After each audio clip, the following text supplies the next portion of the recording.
No. I thought we'd moved on. I thought we'd matured. We have not moved on. I thought we have not matured. No, in fact, we've probably regressed. Hello, Lit Fam. Welcome. Someone else said that, and it made me happy. Everybody, turn on your Alfies to record this. Oh, if you have one left. Yeah. Hey, we got a fun one for you tonight. This is the second live discussion for Nicky Drayden's The Prey of Gods. And you're going to want to stay all the way to the end of this. The Prey of Cray. Yes.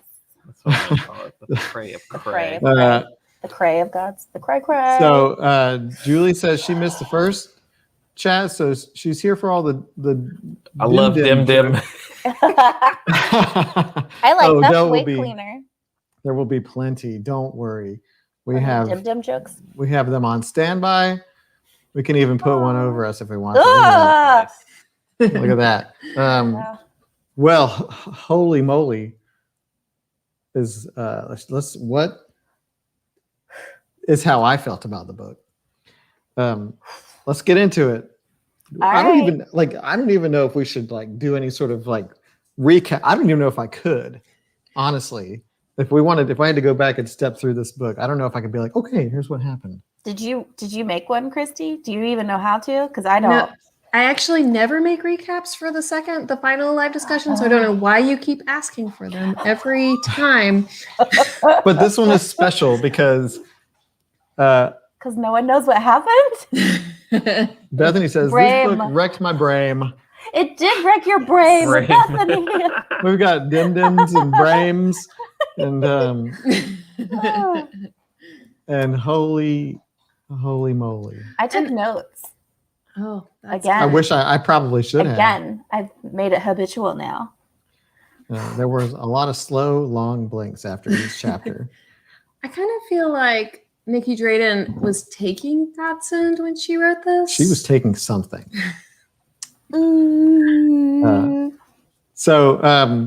I guess we can do sort of general thoughts. Oh, look, Joe has a summary right there for you. It was chaos and we were all on fire. Perfect. Exactly. Scott McCullough brings something up that I was going to bring up. Did anyone else feel like there were chapters missing between chapters? Yes. And we can talk about that for sure. But let's go around, even all in the comments, and just in a few words. What did you think of this book, Christy?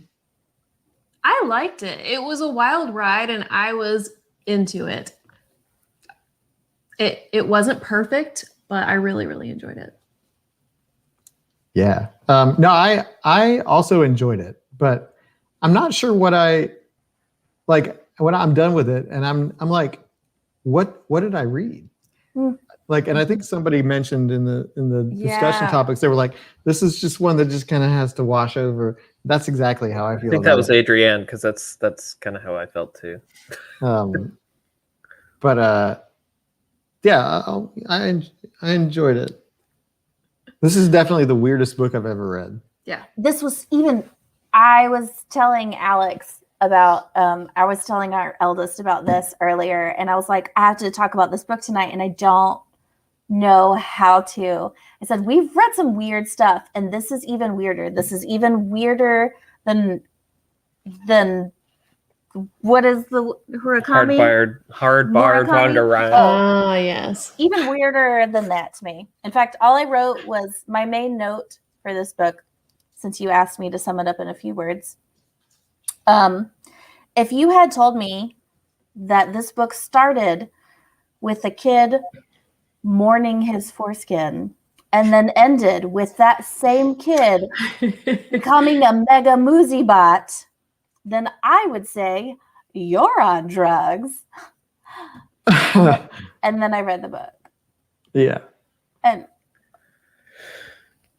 there was just so much to unpack. I judge books now of do I keep it in my Audible library or do I immediately hit return?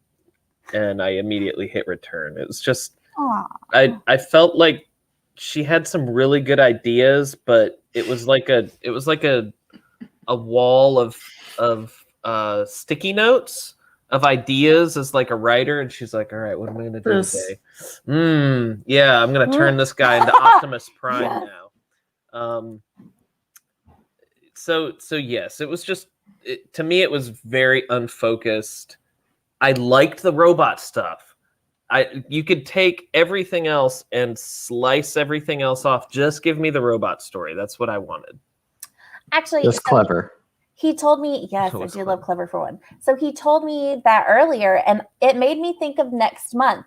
So if you didn't know, next month, getting ahead of myself real quick, but we're reading alternate perspectives of the same story, right? And I was like, wouldn't it be super awesome if she had done the same thing? Like, what if she had written 2 different stories and like you miss a bunch of stuff because you're only getting stuff from one perspective? But what if there was one book that was all about the robots, right? And it was all about the AI and all this stuff, and other weird stuff is happening that you don't really understand, but you're focused on the robots. And then there was another book and it was all about the demigods and this drug. And there's some other weird stuff happening with robots, but I don't really know what's happening, but I'm focused on the demigods. Like, I would totally read that. And then I get more stuff because I feel like this was so weird. Like, while I feel like I got a ton of information and a ton of stuff, I feel like I still need more so that it makes sense in my brain. It's like you were saying, Adam, and I think Scott chimed in on that too, where it's like you're missing chunks or there's just not enough to tie it together. And for me, like, I didn't really care about any of the characters. I didn't care about the world. Like it felt like a very shallow void world. Like it felt empty, and you just got these key players in it. And I almost like it didn't feel empty to me, but it felt like crammed full of too much stuff, and it was hard to parse out. And the thing about like the chapters being missing is that, and there were certain parts where you would leave. Let's say you would leave Nomvula in a certain way, and then like you have another chapter and then another chapter, and you come back to Nomvula and you're like, she's like passed out, she's like unconscious, and you're like, how did this happen? I don't know if that happened for anybody else, but like that's where I felt like, did I miss something? But I don't know if I did. Well, and then there was Felicity Lyons that at the end she just disappeared until like the prologue, or whatever, the afterword. Yes. Yeah, I like forgot about her for a minute, and then she came back, and I was like, oh, okay. I will say I cared a lot more about Nomvula in the first half of this book, and then I cared a lot more about Muzi in the second half. For me, it was a huge flop of what I was interested in, who I cared about in the first half versus the second half of the book. Here's the thing that was disappointing for me. Sydney was a much better character in the first half than she was in the second half. Yeah. She turned into just a James Bond villain, basically, and by the end of it, she would say kind of cliche like, oh, we're not so different, you and I, kind of stuff. And like we stopped getting chapters from her perspective, and I loved the chapters from her perspective, even though she was a terrible person. Demigoddess, whatever she is. Like she just kind of got flattened. She got one-noted into this this awful villain, but she had so much nuance and fun to her when she was doing people's nails and paying rent and trying to be all powerful. It was very like Crowley-esque, right? Like you've got this powerful being, but doing kind of mundane worldly things like watering his plants, and that's interesting, right? But I agree, Adam. It just after that first chapter, she just took a nosedive for me. Yeah, and so like I was sad that we didn't get more of the things from her perspective, but and that Stoker / Felicity just kind of went away after we found out who the mom really was, and Sydney, what animal Felicity was, in a very interesting manner. Well, I had to go back and read. I had to go back and read that one twice to make sure that I wasn't going down the wrong path. And I was like, "Wait, what just happened?" I wasn't and then surprised I went back and I was like, by it. "Oh." Yeah, and then we just she wasn't there for the final confrontation. Somebody said that I wish that Felicity had been there for the final confrontation. She just didn't play much of a role in that, because even the mom, the elder tree creature, Sydney just killed. And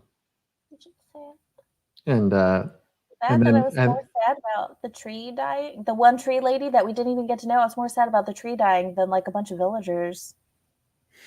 Well, it took you for a bit of a ride, because like your initial thought is that Stoker's mom is not a good person, and like they're manipulative, and they're like, you know, pulling strings behind the scenes for like personal gain, etc. And then you find out that they're the original tree creature, and things kind of change. But it never really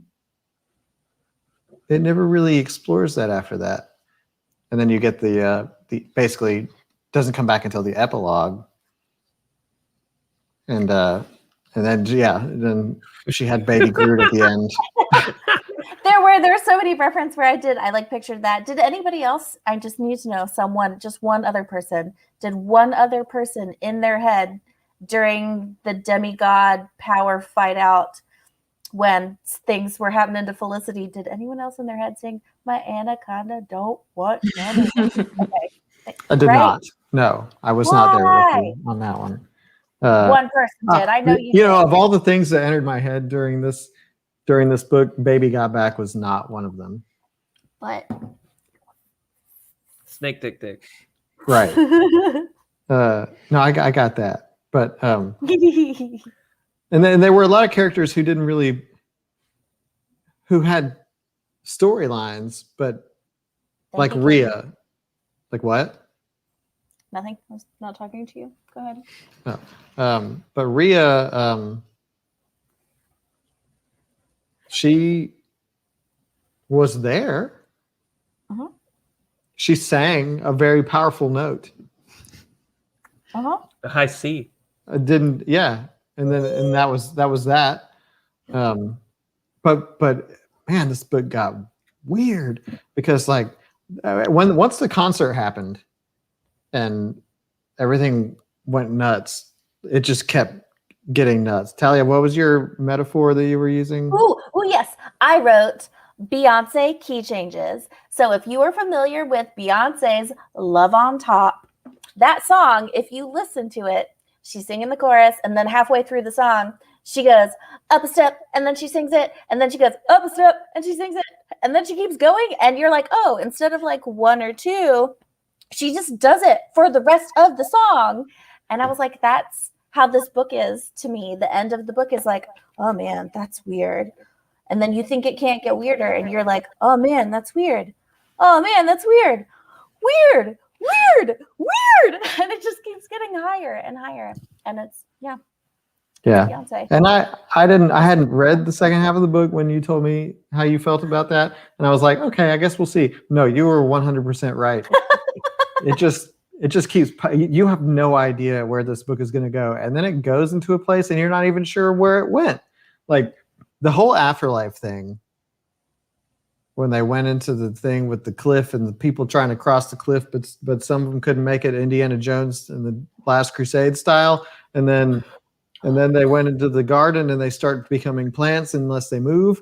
And like it sounds like I have some sort of disorder that prevents me from speaking intelligibly. That's what like it sounds like my 11-year-old son is trying to recap a movie to me, and like, a movie he should not have watched. And that's what it is. It's like you've got this sweet kid trying to like tell you about it, and then this happens, and then this happens. And you're like, okay, way to really button it up for me, buddy. And Elkin is there, and Elkin sucks. Like feeding, they get to eat delicious fruit. Oh yeah, did anyone else? This I will say that made me want like a mango real bad. Oh, yeah, definitely. But like, and then they bring him back, but the way they bring him back is that now all of a sudden Muzi is Elkin, and Muzi-bot. Elkin is Muzi, and Muzi is Robot, and Robot is dead. And Not yet. well, he But eventually Mostly. sacrifices himself. they had to like daisy chain their hard drives so that Moosey's consciousness could. I guess he has like terabytes and terabytes of Well, it's a human brain. mind space. I wonder how big my brain is. Don't answer that. I was thinking out loud. Yeah, Scott says the thing is I can do weird, but this was weird, but underdeveloped. I think Jackson Pollock of a story is an incredibly apt description. Just take all the stuff and quah! I told Lucas it made me think of like, you know how a lot of people, you take the book, you make it into a movie, you do whatever, and Neverwhere was you take the TV show, you make it into a book. This made me think like someone made an incredibly awesome graphic novel, like a psychedelic, weird graphic novel, and then she did the novelization of it. And it's just...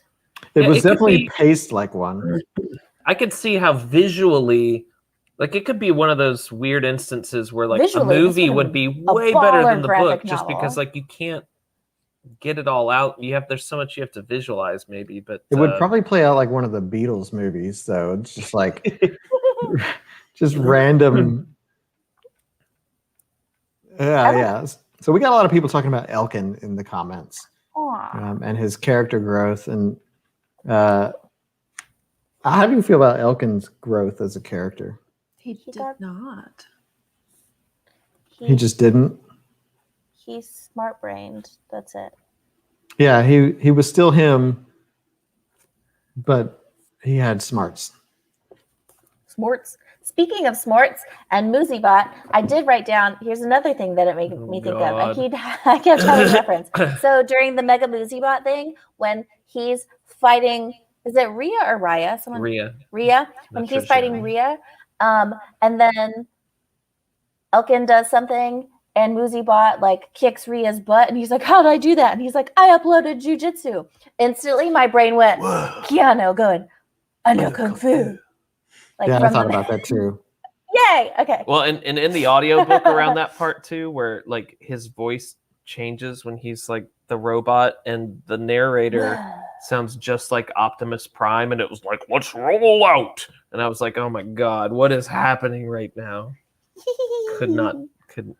Yeah, that the whole like it's like a kaiju scene or something. I don't know. I love kaiju. I do too, but like, Sydney did she grow in size to fight Moosebot? I don't think so. it just felt like that. But yeah, so like we went from the concert to I don't even remember. There were things that I had to like talk to Christy about, and she would be like, "You remember this happened?" I'd be like, "Kind of." Then I read this. They were like locked in the closet with R. Kelly and nope, none of that. Oh, but we can we acknowledge one great thing that Elkin did do is he made Rhea's giant light bulb sign say diarrhea, and that was funny. Yes, that was funny, and then it crashed down on everybody. He was like, "Get it?" That wasn't his fault. That was it wasn't. The security guard. The diarrhea really came down on them.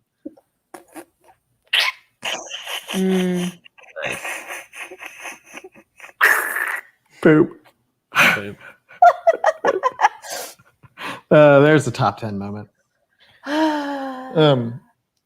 Okay, so we established that Elkin doesn't have any character development, yet he remains important to Moosey and a driving force for Moosey's actions because Moosey basically sacrificed himself to bring Elkin back from the dead. It was a what dreams may come moment for him. Although I don't think that's how that movie ended. That movie was weird too. That's a weird dream. Yeah. It is a weird movie, but so Moosey, so he I don't even know where I was going with this. My mind is such a mush. And then you have Nomvula. We haven't really talked much about Nomvula. The the person who actually defeated Sydney, but she couldn't do it without Muzi for some reason. I mean, Muzi did end up saving her by making all the robots believe in her. That's true. He did that. Well, Elkin helped with that, right? Like, no, Elkin did not help with that's that. Right. Elkin refused to help with that. That was I hated that moment. Yeah. Because he was like, well, what about the robot uprising? And he was like, are you serious right now? I mean, and he did have a point. Well, because, the end was... Yeah, they cliffhang that. But yeah, he was important for making the mean robot hate humans so much. And he was concerned about the robot uprising. But Muzi, I guess, did say they somehow. The thing about this book is that the characters really they adapted to these scenarios very easily. Yeah, why aren't more people freaking out that they're either a crab or a porpoise or a snake or an eagle or whatever, and everyone's hallucinating, and then there's a lady flying, and then people are dying, and then the tree was. But I every time I watch like an apocalypse movie and I see people like immediately being like, I'm going to fight or I'm going to save. And then you see the other people who are just like running and screaming. And then there are the people who also just like stare at the alien invasion and they're like, and the world's ending. I want to think that I'm a person who's going to like protect my family and become super badass and awesome. But honestly, I'd probably just stand there and be like, duh. And then I would cry, and I would cry a lot. And I'd be like, what's happening? Because I know when the pandemic started, I was like, what is happening? I was not an efficient human being. So these people, they were just like, yeah, I'm a crab now. Let's go home. I mean, but the people who experience that power the longest are people who started doing it on drugs. Like Rife? And it was bite-sized for them. It was only when they had the drugs and then they had the powers. And so I think they were able to like get used to it. And those are the people that we saw the most, really. Well, except for, I guess, Stoker. But then everybody else started getting it because of the virus. And I think everybody did freak out, like especially during the concert and after, like when all the chaos happened. But then at the end, they mentioned that humans adapt really well. They're able to like just convince themselves of things. And they were just like pretended like it was all hallucinations. Well, it's kind of a retcon there. I mean, I think not a retcon, but like freak out if all of a sudden I had pincers. But even people like Muzi, okay, so like we were with him the first time he tried Godsend. So like, and then everybody gets these powers and they're just like, whoops. Yeah, she didn't have any drugs, but she was the daughter of Mr. Tao. So she had a bit more she grew up first fine. generation. Yeah. Rife was a character that came out of nowhere. Ha ha ha. But would have liked to. Well, see the thing, like you had like Rhea, who in the span of this book, which I don't feel like was a lot of days, maybe it was, learned that she had a power and then knew how to use it. Like she went through some crap to use it. She like remember the whole thing with her dad being drugged and kidnapped? Like that was so long ago. I know, but that's how she learned that she had the voice power thing. Yeah, it still just kind of happens fast. I feel like, okay, I want to give Nicky Drayden another chance one day, but I feel like she took every single concept for a book and was like, I'm going to write one book. This is all I got, and I'm going to put everything in it. And that's what I got. So interestingly, now when you're bringing this up, it's like, oh, wow, that happened too. Interestingly enough, the way she wrote this, she started with the characters, like the 6 main characters, and then she decided in a NaNoWriMo, actually National Novel Writing Month, to figure out how she could get them all in the same story. Well, you did it. Yeah, and the fact that she wrote this during National Novel Writing Month, I think also explains some of the pacing and some of the random bits, because she specifically said that the myth part was just so that she could get her or hit her word count for the day in National Novel Writing Month. Wait, she wrote this whole book in a month? The first draft. Yeah. Holy crap. I feel like I could write this. Oh, wait, okay. So I do have a question though. Did I miss it's entirely possible that I missed it because obviously a lot of stuff was going on. But Where did Godsend come from? I don't know. Did we ever get that? Sydney did mention that humans like fabricated it. Came from that lab. Yeah, probably. I think she even said it came from a lab. The Zed lab. Like in the first half of the book. Oh, okay. Well, because it was during her when she killed a follower and she got that little dose of power that let her kind of see into the future. That's when she learned about the Godsend and what it did. I think I missed that completely because I was just like, I thought we never got any answers about like who was making it, like where did it start? It was one little line. Oh, yeah, I think I came from that lab, and a lot of that lab. There's a story there that we didn't get with the lab, and it's all Moosey's sister is in there. Yeah, doing some messed up stuff. Yes, they're like hybriding animals. So everyone just like retains their powers now. Like everyone has it because of the Dick virus, right? Yes. So everyone still has powers. They didn't go anywhere. Theoretically, it's kind of hard to say. Sydney explained it as a way to release demigodness. Gen Z Labs, the same as the Dick virus. Gen Z Labs, man, they're just stirring up trouble. This umbrella corporation, you know. But yeah, like the Godsend. So humans created Godsend. Abby, ew. Yeah. What does that mean? What are the implications there? What? With the human, what did they make it from? Humans have always had. No, gross. But humans have always had the pieces of gods in them. Like they've always had those powers. They've just been locked away. So I mean, it makes sense that they'd eventually accidentally uncover it. It's like the mutant X gene. We're all just ready to mutate and change. We just need the Dick virus first. Sonic sneeze. That I just said that whole sentence out loud. Yeah, and don't forget that these creatures also are part human, which is really messed up. They had human brains. Mm-hmm. And they're hung like a rhino. I feel like let's not go there. She almost did. Oh yeah, she was like, "Oh, it's been so long. I'm so uncomfortable." Yeah, no, that made me really uncomfortable. The almost bestiality. I'm pretty sure that happened. I'm pretty sure it happened too, but I'm just really glad she moved on. It was off screen. It was off screen. But I'm pretty sure it happened. This book has everything. It does. But it's really interesting. I found an interview that was with her, and one of the things she said was she aims to give her readers a visceral reaction, either positive or negative, and sometimes both in the same paragraph. And I think she nailed that, if that's her goal. Nailed it, girl. I can definitely agree with that. This is the face you make when you have the both positive and negative reaction at the same time. You're like smiling with one half and smiling with the other. I will say, I'm pretty sure, I can't remember the last time I read a book where I was like close to laughing out loud and then half a page later being like, ugh. And then I'd turn the page and be like, oh. So, you know. It's like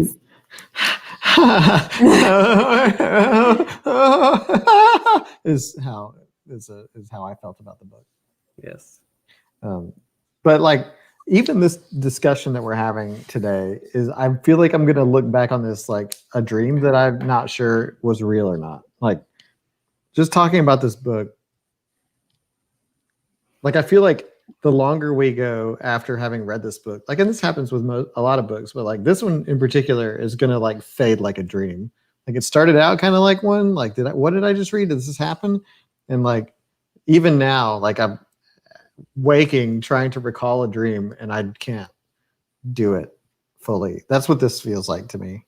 Agree. I am going to reread this one day just because,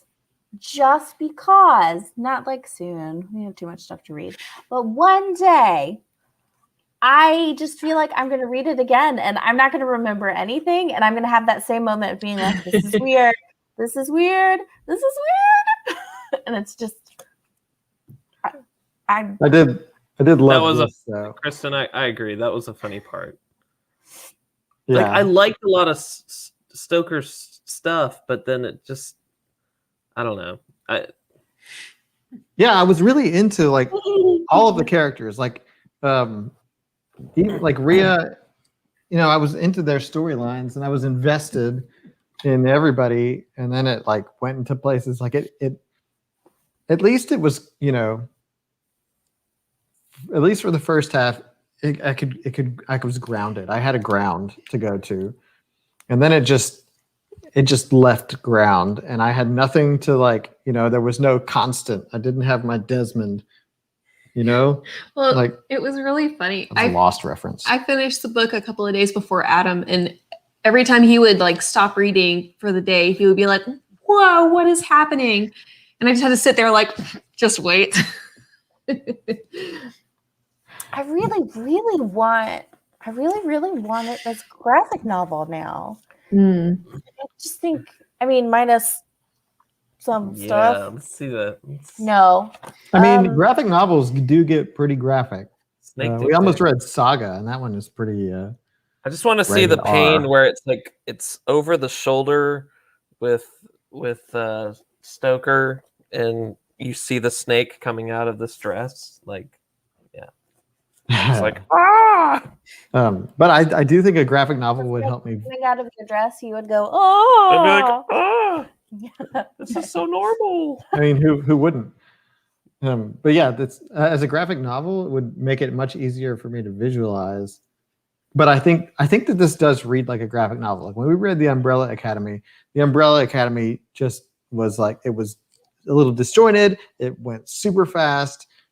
It was a lot of things we didn't like about The Umbrella Academy when we read it. And in book form, I think it's a little bit, I don't know, for some reason it's more acceptable. But it does feel like that kind of pacing. Yeah. So who was everybody's favorite character? That's a good question. Clever 4-1. Clever 4-1 for sure. Clever 4-1. I mean, when you humanize a robot, like it's just, I think any 80s kid is going to love the humanized robot. Johnny Five is alive. But, we were talking earlier about the line, like, this instance is worried that instance is capable of worrying. This is a fantastic line. Everybody seems to be very, like, into Clever 4-1. That's how you launch a novel career, is you start with a humanized robot story. Because that's what I love this cover. I was saying it before. It's like, I wanted that scene where it's like innocent young girl with protector robot. Like, give me that story. And I was misled. I was very misled by this cover. Well, I'm going to say that first half Sydney was my favorite character. Okay. I can see that. Because she was so interesting. Like, that point of view was so new to me. And like, I think here's a better question. Of the 6, not including Elkin, who was your least favorite character? Elkin. Maybe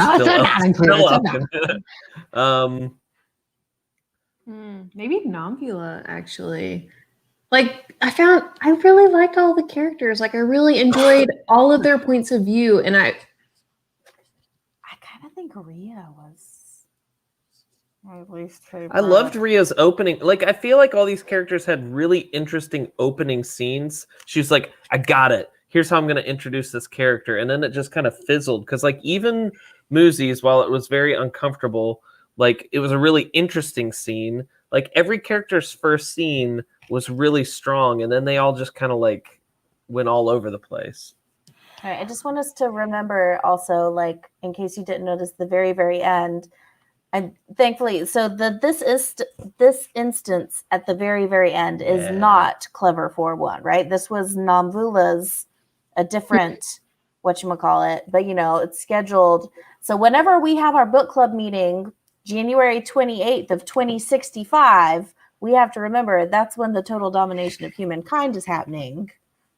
So mark your calendars now. The prophecy has been foretold. It has been scheduled. Okay. But yeah, no, I think Rhea actually reminded me. I pictured her as, if y'all watched The Good Place, I pictured her as Tahani's sister, the super famous artist that everyone like idolized. That's how I pictured her. And I think because of that, I jinxed myself, but because I loved Tahani so much from the show, I had already like built up a little bit of resentment against like that sister figure.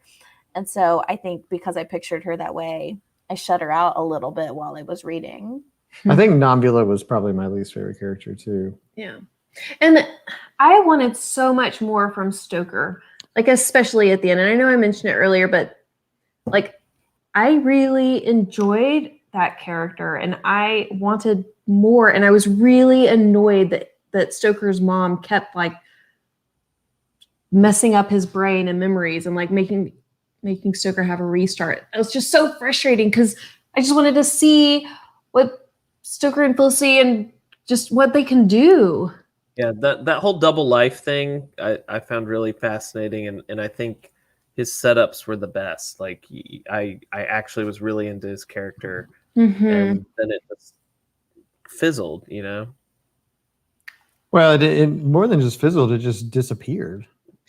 Yeah. Just forgot about that whole piece of the story until the epilogue, basically.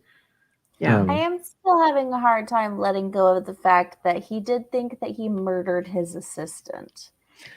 That didn't last long, though. I feel like that's getting brushed under the rug. Like, I really, really, really want to like them, but also he did try to commit murder and was convinced that he had. And immediately turned himself in. Well, maybe he forgot He was when like, she wiped him, Brian wiped him. True. Well, that's true. Okay. I mean, does murder count if you don't remember that you did it? No. I don't feel like that holds up in court, actually. God dang, I forgot about that. Right? The bottle to the head, bonk bonk. Like, Yeah, that happened, and we just brushed it. I mean, Yeah, I agree. Totally out of character. and then they had characters like, secondary but characters. Jeff, like, but he felt sad about it. You should feel sad if you try to brain someone with a champagne bottle. That is frowned upon. I mean, the guy's still alive, so Don't do it. This book club does not condone bonking Muck with duck. bottles. don't commit murder, everybody. You heard it here. Is that the takeaway? That's the takeaway from. What is the takeaway from this No book? murder past that point. And Sorry. Rick Wiles actually said in the book discussion topics post, what is this book about at its very core?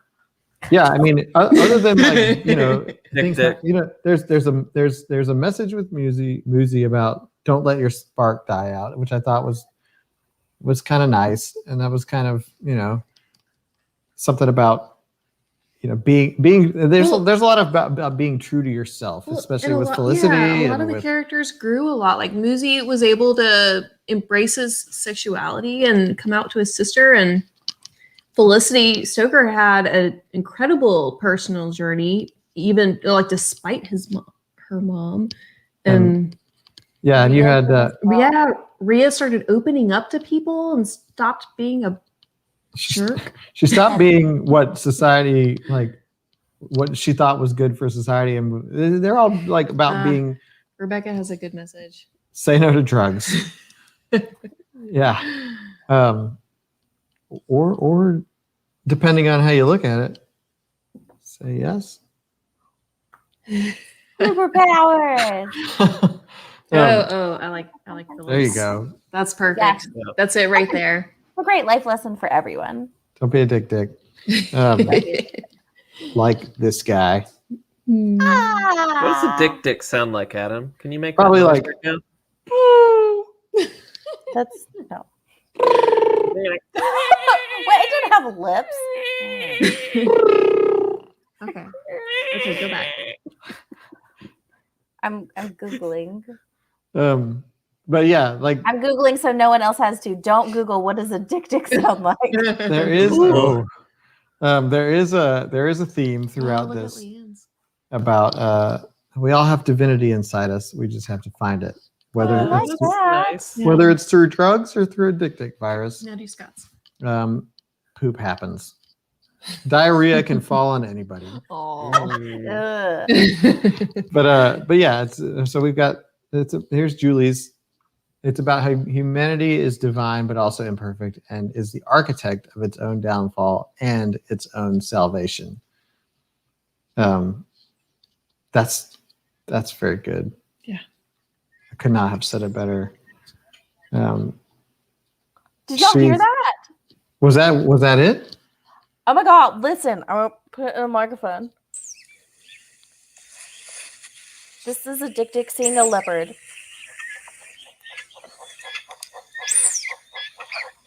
I was close. Why does it squeak? Did y'all hear that? It's like Ian says, I think it's a peeping kind of sound. Yeah. Oh. They're so cute. Dicks are adorable.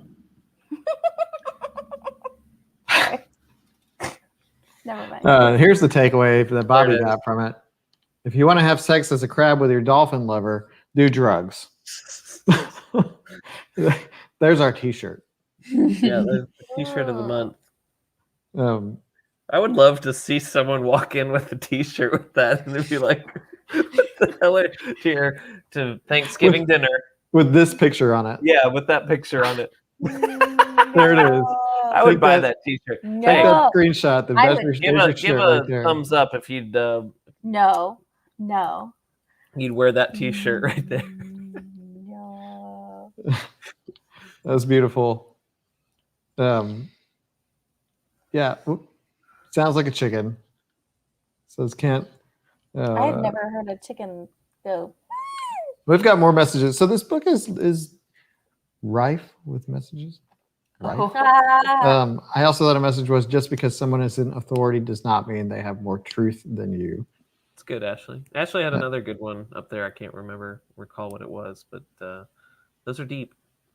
These are deep, and they ring true. This book was bonkers, but it had it had some. It was trying to do some good things. Whether it, I'm not sure. Like it necessarily enriched me from a perspective of like, yeah, you're right, book. And I know things now. Yeah, I don't think that this book changed me.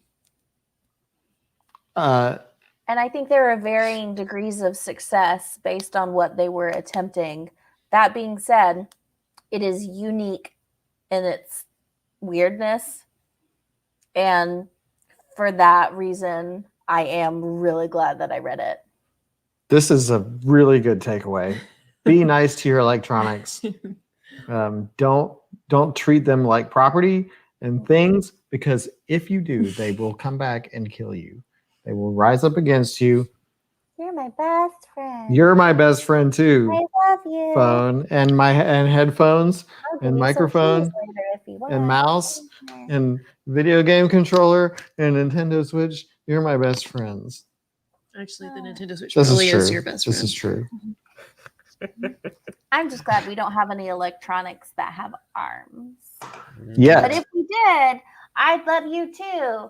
House full of stuff. I mean, those Alfies seemed really convenient. I wouldn't mind one without the whole, robot uprising thing. I mean, I think the fact that they were kind of like balls with spider legs is a little creepy. Like people walking around with these little like things following them around.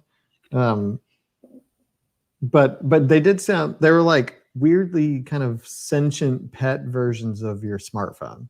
Like you can be like, hey Siri, tell me what the weather, don't actually do it. Tell me what the weather's going to be like tomorrow. And you can also be like, I need a hug.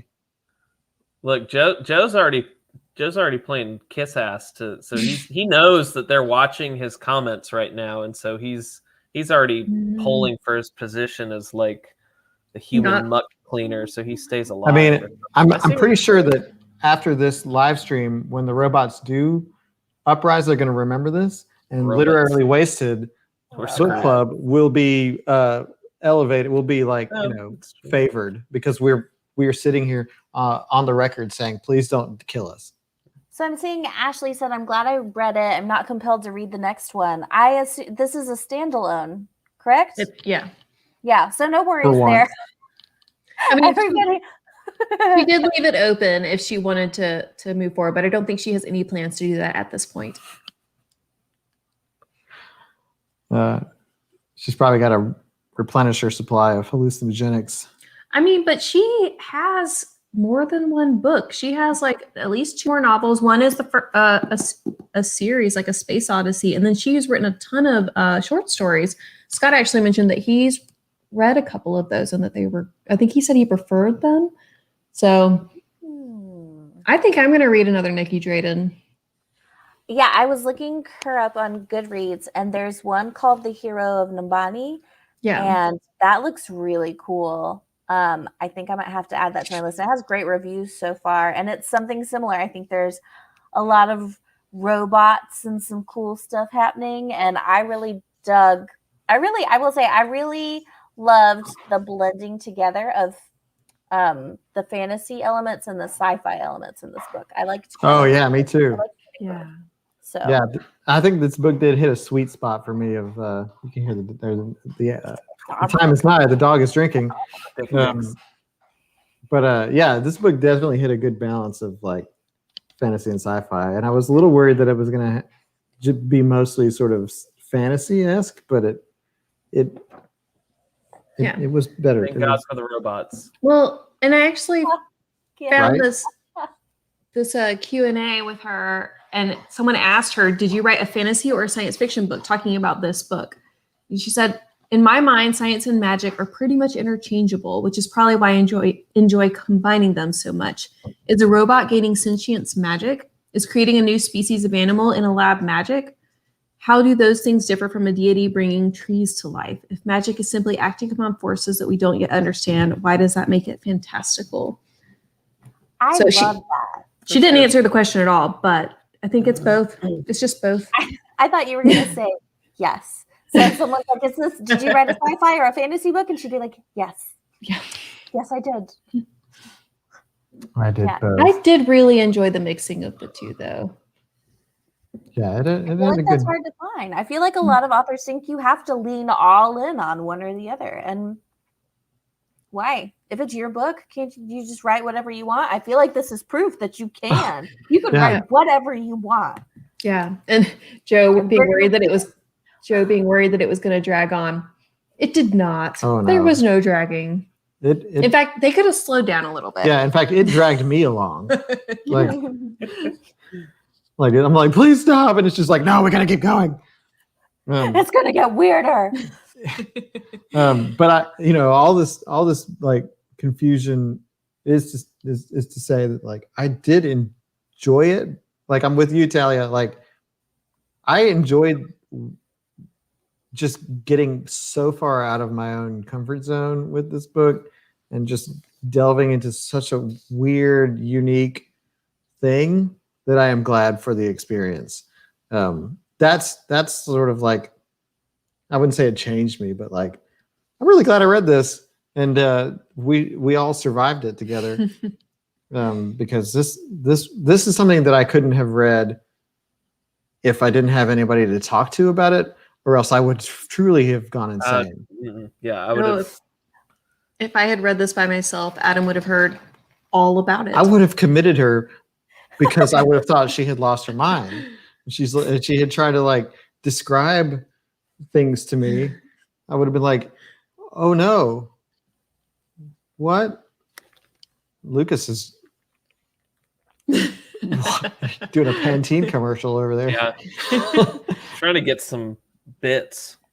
But like, yeah, if I couldn't like stop reading a chapter and turn to Christy and be like, oh my gosh, what is this? It would have destroyed me. It was a book. It was definitely a book. We survived it together is a good description. And we have all of you to talk about this with. Thank goodness.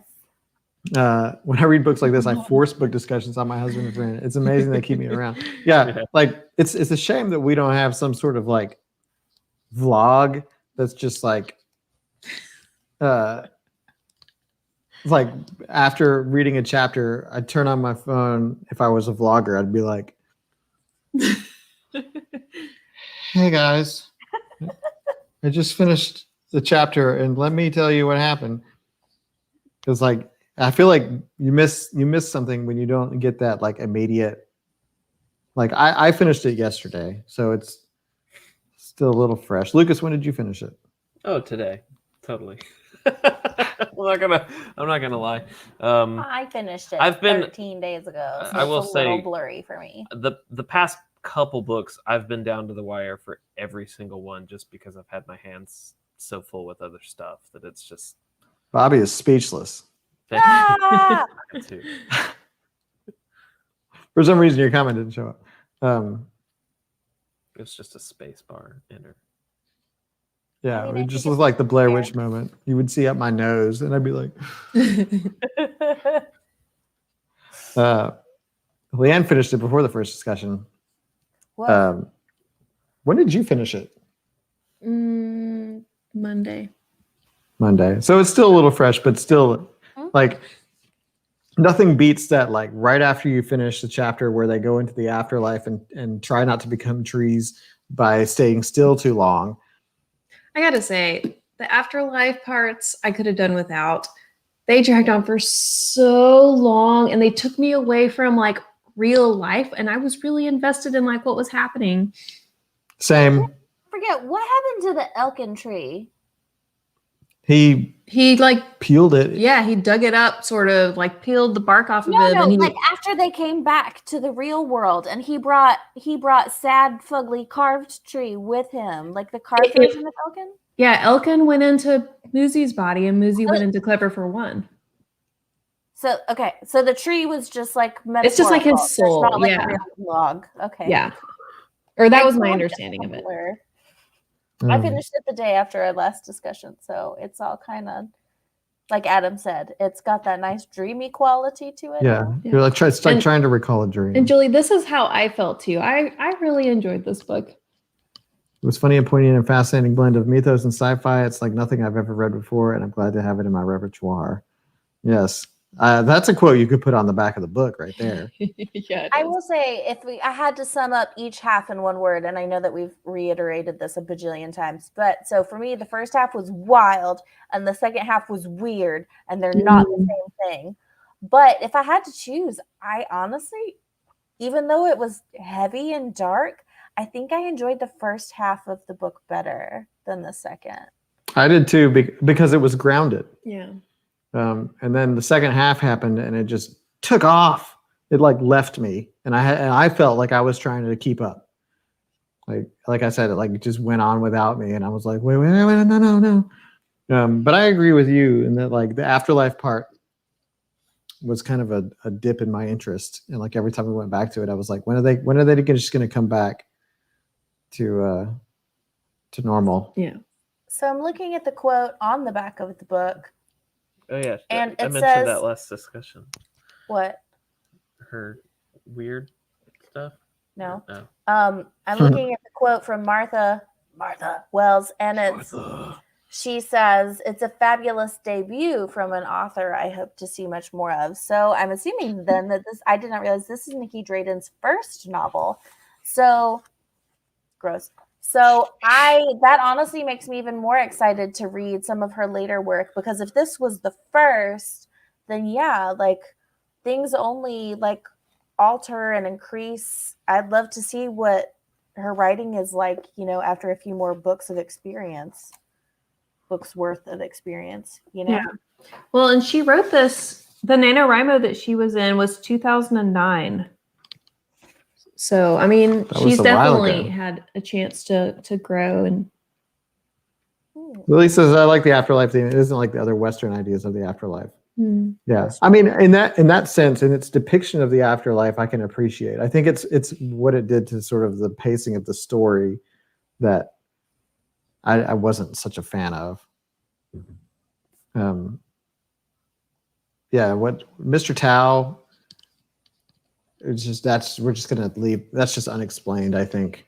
Well, I assumed, like Sydney mentioned, that she was torn apart and it took her like decades to bring herself back together. So when Mr. Tao got blown up by Nabula, yeah, I kind of expected him to be out of the story completely. So I was actually surprised when he came back, because I thought it was going to take him decades to pull himself back together. But he's also like a full god, whereas Sydney's a demigod. Yeah, no, you're right. Yeah. And also, you said, wait, Namvula didn't blow him up. What? Namvula blew up what She was did. left of him, Oh, technically. he got stoned. Yeah, he was already dead-ish. What? Why I don't know if did you can kill a that god with happen? stones. You can kill the body, and then he has to carve a new tree thing. I don't know. I don't know. I don't know. It's okay. It's okay, Talia. I don't know how it works. Yeah, that's right. Okay. You're not wrong. Yeah. This book is the weirdest book I've ever read. And I haven't, until Literally Wasted, I haven't read a lot of books, so that's This not might saying much. match the weirdest book I've read. What's the other weirdest book you've ever read? It's this random book I found in a foreign country, and I was desperate for a book in English, and it's called Living Next Door to the God of Love. And I remember it being ridiculous. Like, I don't know if I would suggest it to anybody, but it was bizarre. And this is on par with the Bazaar? From what I remember, but it was like 2007, maybe. So it's been a long, long time. Scott's read much weirder. Well, I don't doubt that at all, actually. Is that your real name, or is it just a letter swap of Tony Danza? Either way, it's awesome. Oh. Danny Danza. Either way, I was about to say, yeah, either way. Honestly, it's kind of even more amazing if that's actually your real name. Yeah, somebody who's a big Who's the Boss fan. Your parents, I'm assuming. Yeah, so weirder, much weirder. You know what we could do is start a thread in the Literally Wasted Lounge. What is the weirdest book you've ever read? I would just comment with this. I was about to say, but no one put Prey of Gods if that's your answer. You have to put either your second choice because we're aware, or something, or if it's beaten by something else. Yeah, so whoever, somebody start that weird patois, that thread, because I would be interested to have a collection of weird books, and then maybe one day we could just have like a poll that's like, all right, we're gonna do weird books. that sounds. Oh. So Tony Danza is a letter swap of you. Yes. There it is. I like it. You're the boss. Ha ha. I love it. Okay, well, we are 2 minutes to time. Well, 2 minutes. So, I mean, I've already said basically, like, for me, I am like I'm with Julie and with Talia and everybody else who's already said that, like, I'm happy for this experience. It was definitely threw me out of what I'm used to, and I am grateful for it, and I enjoyed it. Weird. It's so weird. Yeah, good. Maybe if you comment, you have to specify whether it was good weird or bad weird. Thank you, Kay Anderson. Because weird goes both ways. Yeah. Weird. I'm gonna all just right. say The question's weird. up. Oh, Yeah. thanks, Scott. Weird. Because that would be a fun thing to Good look at at. multitasking. But we do have. I mean, if anybody else wants to give final thoughts, you may. But we've probably already. I mean, I think we're good. feel like I've made myself clear. as I don't you, have more words. Okay, so let's get back to reality here. Let's talk about, first of all, what we read. Talia's holding it up for next month. Let's explain it again. Are you a ninja or are you a pirate? So this is the same story written from two different perspectives. I love it. So you get to choose pirates or ninjas. So here's how we're gonna do it. Ninjas. Christy's gonna do pirates. I'm gonna do ninjas. I'm a ninja. I'm a ninja. I'm a pirate. Okay. So we're splitting it up. So y'all get to pick whichever one you want to read. Some people are, I know, like Leanne, getting crazy. She Scott did both already, reading both. Come on, girls. Yeah, or invite a new friend, y'all. Like it's it's gonna be our 2-year anniversary. Invite a new friend, get your significant other involved. And Make them I think it'd be a cool way. Like I really am Christy, when you told us about this one, I was like, I love this concept because it's a whole series, right? It's Like, a trilogy. isn't it trilogy. six? They're That's mirrored crazy. trilogies. Dude wrote 6 books all in this. That's crazy. I love it. Yeah. So we, we'll come, with our teams and we'll be ready to discuss because I think that's going to be a really fun discussion. So tell your friends, tell everybody that this is happening, get people involved. Let's see if we can grow that lit fam. Rachel asked, "Are we dressing up as pirates and ninjas for this?" Oh, we definitely should. Oh, I mean, yeah, is that even a question? I dress up as a ninja every day of my life. What am I said? This is just what I look like. I gotta start growing my mustache back out. Oh man! Yeah, thank you, Rachel. I'm just gonna be like invisible. I'm just gonna be like, Elliot I'm a loves ninja. the goatee also. You can't see me. I'm a ninja. I can see your I can see your arm. Oh, it hurts. Okay. Okay, so the first half, I don't remember what the midway point is, but it'll be on the cover photos that go up tomorrow. So you can go check the Facebook page or YouTube or Twitter or Instagram or the group, whatever, and it'll have the midway point. It's the same in both books. But the first half, the discussion is June 16th, the third Wednesday of the month, because there's 5 Wednesdays in June.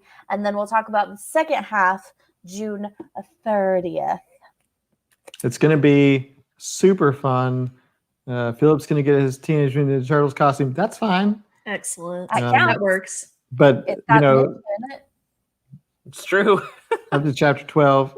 We have we've never done anything like this before, and it's going to be really crazy that we're discussing 2 books at the same time from 2 different perspectives, because that could get, and I don't plan on reading the other half, so it's going to be up to like you pirates to sort of, I guess, defend yourself, or maybe, I don't know. My cat just fell on me. Oh, The cat is not a ninja. He's being so cute. He's like, feed me.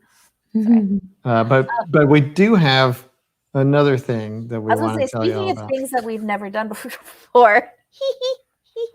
Speaking of things that we've never done before. This is one, right? We've never had a second anniversary. We've had one.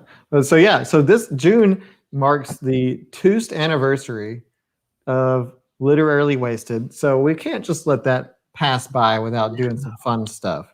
This is something you don't want to miss. We have a special Literarily Wasted 2nd anniversary live stream Wednesday, June 2nd, 7:30 p.m. Central, 8:30 p.m. Eastern. Don't miss it. It's going to be, we got a lot of cool stuff that we want to talk to y'all about. I want to talk about it now so badly, but I won't. But you can't.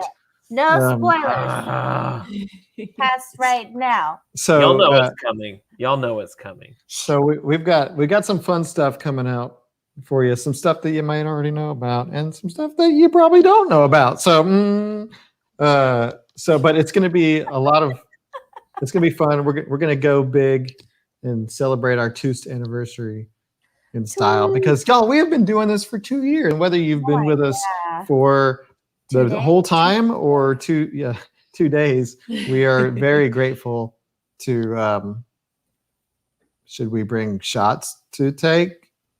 Only not if you want to remember all the things that we're going to tell you during this. I get it. Y'all, it is gonna. There's a lot. Like, okay, so maybe there'll be shots to take. Maybe but there's you should also bring a pen and a notepad so that you can write down all the cool things that we're going to tell you. Yeah, there's a lot coming. It's almost too much. And I guess we kind of talked about this. If you were around during our holiday party stream where it was just kind of casual and we were all talking just generally, I think that's kind of what we're going for. So except for more exciting stuff. It's going to be more fun. Yeah, it's going to be a lot of fun. And we're all going to dress up as twos. Mm-hmm.